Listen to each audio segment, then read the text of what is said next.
अब मैं आपसे एक बहुत इंपॉर्टेंट चीज़ डिस्कस करना चाहूँगी कि जो भी बीपीएससी ट्री 3.0 के लिए प्रिपेयर कर रहे हैं या फिर जो भी बीपीएससी ट्री 2.0 में सिलेक्शन ले चुके हैं, उनको मैं ये कहूँगी कि जब भी आप स्कूल में पढ़ाने जाएंगे तो ईमानदारी से पढ़ाइएगा। आपका मोटिव केवल ये नहीं होना चाहिए कि बीपीएससी ट्री 3.0 में मुझे सिलेक्शन ले लेना है और मुझे फाइनेंशियली इंडिपेंडेंट होना चाहिए, दैट्स इट। उसके बाद मुझे मेरी कोई जिम्मेदारी नहीं रहती है मैं बच्चों को पढ़ाऊँ या नहीं पढ़ाऊँ। आपको पता है जब आप स्कूल में जाएंगे, बच्चों को देखेंगे तो आपकी रूह कांप जाएगी।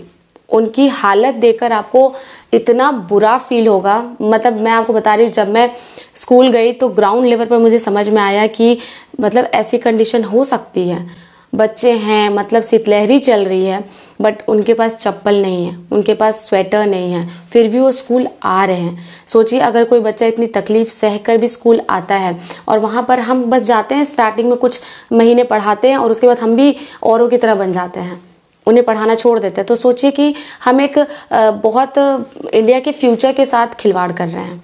आपको पता है वो बच्चे इतने निचले स्तर से आते हैं, अगर आप किसी से पूछेंगे तो किसी के पापा समोसा बेचते हैं, किसी के पापा है ही नहीं, किसी की मम्मी दूसरों के घर में काम करती है। सोचिए जब इस स्तर से बच्चे आते हैं पढ़ने के लिए तो हम टीचर्स की भी जिम्मेदारी बनती है कि उनको डबल एफर्ट से पढ़ाएं।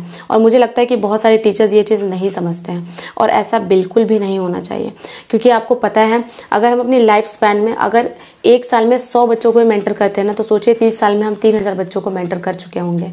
और 3000 बच्चे अगर काबिल बन जाते हैं तो इससे बड़ी उपलब्धि किसी भी टीचर के लिए नहीं हो सकती। अपने ज़मीर को इतना मत मार दीजिएगा कि मुझे ऐसा ही लगता है कि जो टीचर पढ़ाते नहीं उनका ज़मीर पूरा मरा हुआ है, उनके अंदर कोई इमोशन नहीं है, उनके अंदर कोई दया नहीं है, हार्टलेस। ऐसे लोगों को मैं यही कहूँगी कि हार्टलेस है वो।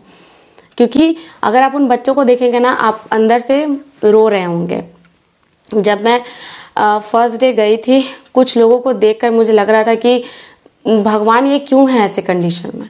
और जब भगवान हमें वो पावर देते हैं कि हम उसकी लाइफ में कुछ पॉजिटिविटी ऐड कर सकते हैं या फिर उनको थोड़ा अच्छा बना सकते हैं, तो हम उसका मिसयूज़ करते हैं, जो कि नहीं होना चाहिए।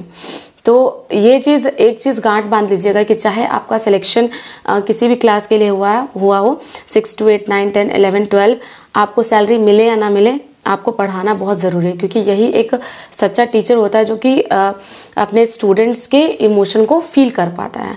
और ये समझिए, आई एम सॉरी, आप ये समझिए कि अगर आपके अंदर इमोशन नहीं है ना तो फिर आप अच्छे टीचर नहीं बन पाएंगे। अगर आपको ये लगता है कि आप वहाँ जाकर आराम से रहेंगे, आपकी नौकरी लग गई है, आप पढ़ाएंगे नहीं बच्चों को, तो फिर आपको पता है आप सबसे बड़ा दुनिया का पाप करेंगे। इसीलिए मैं कहूँगी कि टीचर अगर बनना होगा तो थोड़ी जिम्मेदारी के साथ बनिएगा। तो बस चलिए, आज की वीडियो को मैं यहीं पर ख़त्म करती हूँ। मिलती हूँ आपसे नेक्स्ट व्लॉग में। तब तक के लिए अपना ध्यान रखिएगा। Bye bye and take care.